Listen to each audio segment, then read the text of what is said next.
السلام عليكم، انا آية ودي قناتي لمسة كروشيه. ان شاء الله النهاردة هنعمل مع بعض قلب بالكروشيه. انا كنت عملت القلب في فيديو قبل كده، بس المرة دي انا هعمل معاكم القلب بطريقة تكون يعني يكون اصغر شوية، مثلا زي كده. لان المره اللي فاتت الفيديو اللي فات اللي متابعني هيعرف ان انا عملته بالحجم الكبير ده، فالنهارده انا حبيت ان اعمل القلب بالطريقه اللي هي الصغيره دي، وهعمله برضو من نفس اللون عشان اوريكم الفرق ما بينهم.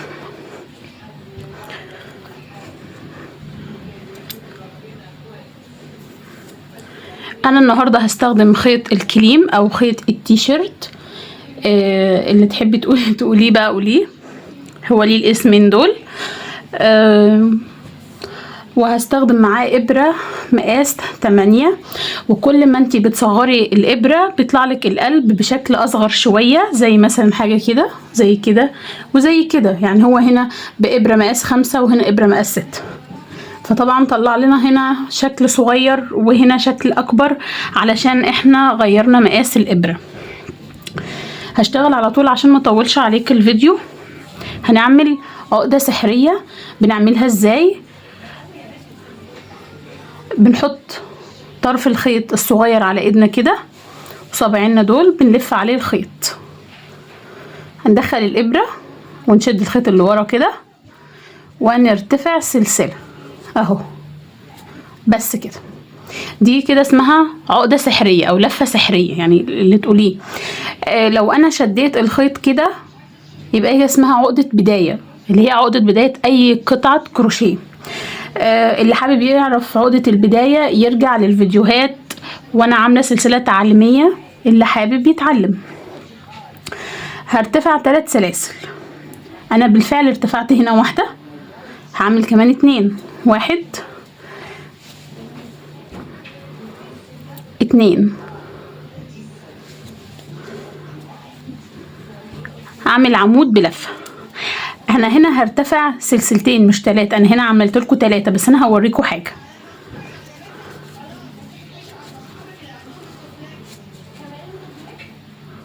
مساويين لبعض خلاص همشيها 3 سلاسل. طب لو هما مش مساويين لبعض هنعمل ايه؟ سلسلتين اهم، وهعمل عمود بلفه. هشوف كده مساويين لبعض، دي بترجع لك وانت بتشتغلي. انا حباها وهي سلسلتين، يبقى انا كده عملت ايه؟ ارتفعت 3 سلاسل وعملت عمود بلفه.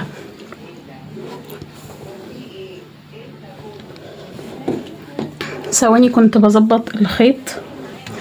عملت عمود بلفه، كمان عمود بلفه. العمود بلفه انا شرحته قبل كده برضو في الفيديوهات في السلسله التعليميه، اللي حابب يخش يشوفها.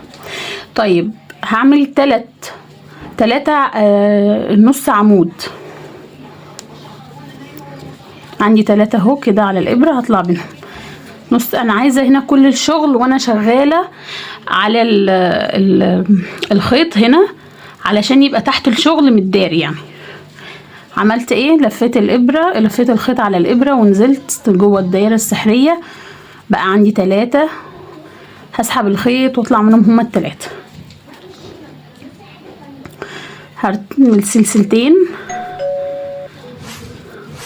بس اضيق ايدي بس شويه كده عشان هو حجمه صغير، او ممكن اجيب ابره مقاس اصغر، بس تمام خلينا كده، لان اللي بيتعلم لازم يتعلم بخيط يكون كبير سميك، يكون ابره كبيره عشان ما تتعقديش يعني وتحسي ان الشغل صعب. هشتغل نفس ما اشتغلت هنا بالعكس. يعني انا هنا عملت الاول العمود بلفه وبعدين نص عمود، لا انا هرجع تاني نص عمود وبعدين ايه؟ عمود بلفه. عملت 3 نص عمود فهيبقى 3 نص عمود.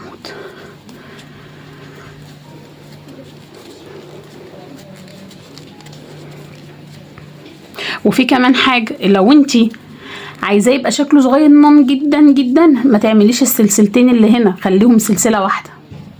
يعني زي ده كده عشان الخيط كان سمكه رفيع جدا، عملت سلسله واحده اهي. طيب انا كده عملت 3، يبقى لسه ايه؟ عمودين بلفه.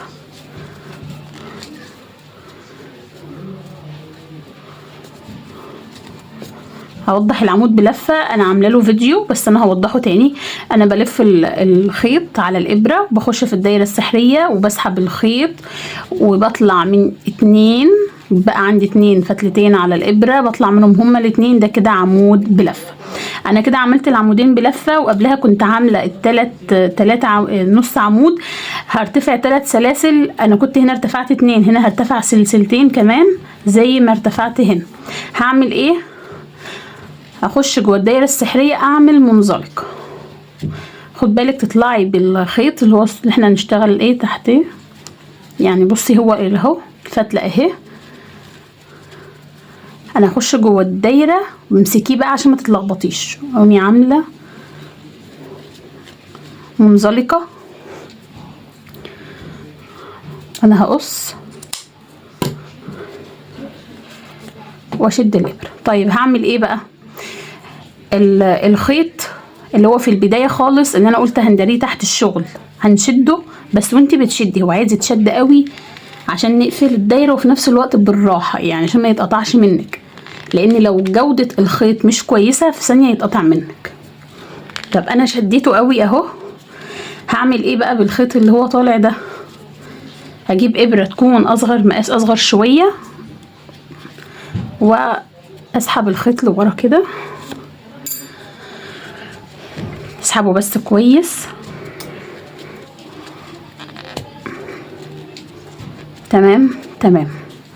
اضيق تاني، بس اللي انا عايزاكم بس بالراحه. انا هنا جوده الخيط عندي ما شاء الله كويسه، فبشد جامد ضامنه انه مش هيتقطع مني. اجيب بقى ابره مقاس صغير واخش كده تحت الغرز، اسحب الخيط علشان خاطر اداريه، وفي نفس الوقت بقى اقص الزيادات اهو.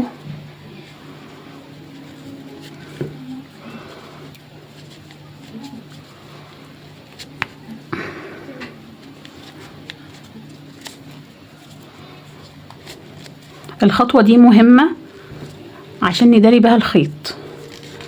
طيب انا كده خلصت، هشد انا اقص انا بقى.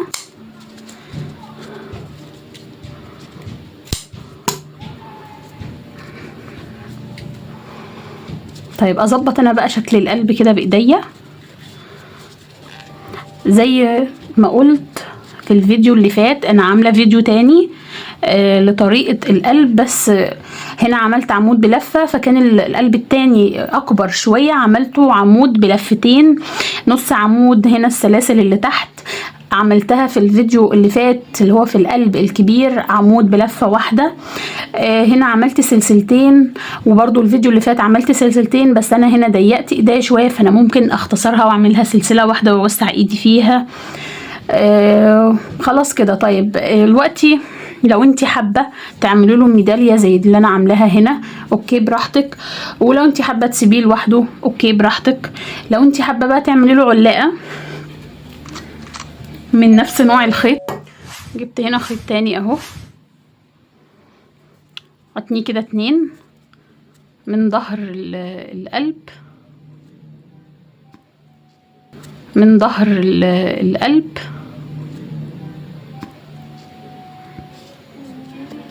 من القصد من الوش اهو.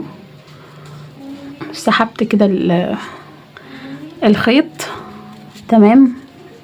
اسوي بقى كده من النص كده واظبط اهو كده من النص. اسحبها بايدك بقى بالابره، اسحبها بالابره احسن اهو. هدخل الفتلتين كده واشد تمام كده، اربط عقده تكون كويسه، تأكدي من العقده اللي هي تمام. قص الزيادات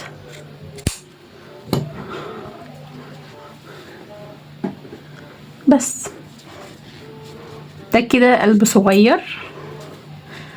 اوريكم بقى بتاع الفيديو اللي فات اللي انا كنت عاملاه، ده الفرق اللي انا كنت حبيت ان انا اوريه لكم، وفي نفس الوقت صورت الفيديو ده بالذات عشان اوري لكم الفرق. ده طريقه العمود بلفتين، وده طريقه العمود بلفه كده. طبعا انت عندك الفيديو ده والفيديو ده واللي انت حباه اعمليه واللي يريحك.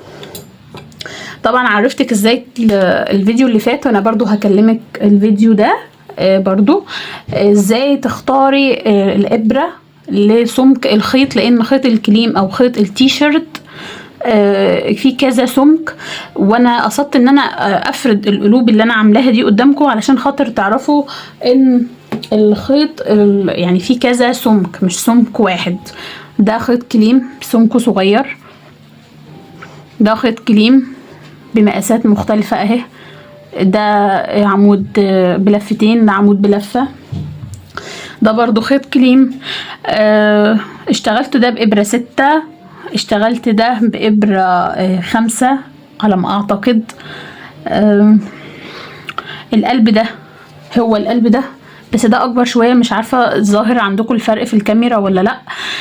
ده ابره مقاس اصغر من الابره دي، فطلعت لي ده صغير وده اكبر شويه، وهكذا نفس الكلام. فده اللي انا حبيت اعرفه لكم واقوله لكم الفيديو ده، وانا حبيت اعمل الفيديو ده زي ما قلت لكم علشان اعرفكم الفرق في المقاس بس مش اكتر. وان شاء الله الفيديو يكون نال اعجابكم. لو في حد عنده اي استفسار سيبوا السؤال في الكومنت وانا هرد عليكم. حد حابب يستفسر عن حاجه، يعرف حاجه سمك الخيط ازاي يحدد له ابره ومش عارف لسه، سيبوا لي السؤال في الكومنت، وانا ان شاء الله اللي عنده اي حاجه حابب يستفسر عنها انا هرد عليكم على طول ومتابعه معاكم اول باول. وزي ما قلت اللي حابب يبدا من الاول خالص خالص، انا عامله سلسله تعليميه ابتدوا فيها من الاول، وان شاء الله هتحبوا الموضوع، لاني انا كنت زي اي واحده مش عارفه تمسك ابره، وزي اي واحده ما هيش عارفه تبتدي ازاي بالكروشيه ولا تعمل ايه والكلام ده. علشان كده انا حبيت ان انا اعمل معاكم السلسله التعليميه، ازاي اعرفكم الابر انواعها ايه، تستخدموها في ايه، والخيوط وهكذا. وكل اللي هيسألني على حاجة هعمله فيديو مخصوص لسؤاله علشان خاطر يفهم اكتر ويعرف اكتر يعمل ايه. وانا يعني من مكاني الصغير الجميل ده بقول لكم حبوا الموضوع، ابتدي يلا ما تكسليش، انا معاكي اهو من البداية خالص. شوفي عايزة ايه ابعتيلي هرد عليكي، سواء على البيج بتاعتي على الفيسبوك، على الانستجرام، على تيك توك. كل سؤال هتسيبوه انا هرد عليه. وحبوا الموضوع وقومي يلا تشجعيه، امسكي ابره وجيبي خيط، اي نوع خيط، حتى لو حاجه يعني بسيطه زي مثلا الخيوط القمر دي هاتيها وتعلمي وابتدي. ونصيحه ليا، يعني نصيحه مني ليكي، انه لو انتي هتبتدي وخلاص نويتي، هاتي خيط كليم علشان خاطر سمكه كبير، وجيبي ابره كبيره علشان وانتي بتتعلمي ما تزهقيش من الخيط الرفيع الصغير اللي هو بتاع البيبيهات بقى وكوفيات وشيلان والكلام ده، هيزهقك. يعني خليكي في خيط كبير وابره كبيره لحد ما تتمكني اكتر. ومش شرط تعملي على طول القطعه وتلبسيها او تبيعيها على طول، لا، اعملي مرة واثنين وثلاثة واربعة لحد ما تتمكني في مسكة الابرة وفي الخيط وفي ايدك ازاي تشدي الخيط وتضيقي الخيط وتوسعي هنا ومش عارفة ايه، لا الغرزة دي لازم اوسع ايدي فيها، الغرزة دي اضيق ايدي فيها. الحاجات الصغيرة دي هتيجي من التكرار، وكلنا كنا كده. مفيش حد يعني بيعرف يشتغل كروشيه غير لما يكون اتعلم واتدرب ومسك الابره مره واثنين وثلاثه وغلط وفك واشتغل وغلط وفك واشتغل، ده شيء طبيعي جدا. بس انا حبيت اشجعكم، ويا رب فعلا اكون كلامي ده يعني يشجع اي حد، اتمنى يعني. انا آية، واللي حابب يسيب لي اي سؤال واستفسار انا تحت امركم من قناتي الجميلة اللي هتكبر بيكم ان شاء الله، لمس الكروشيه.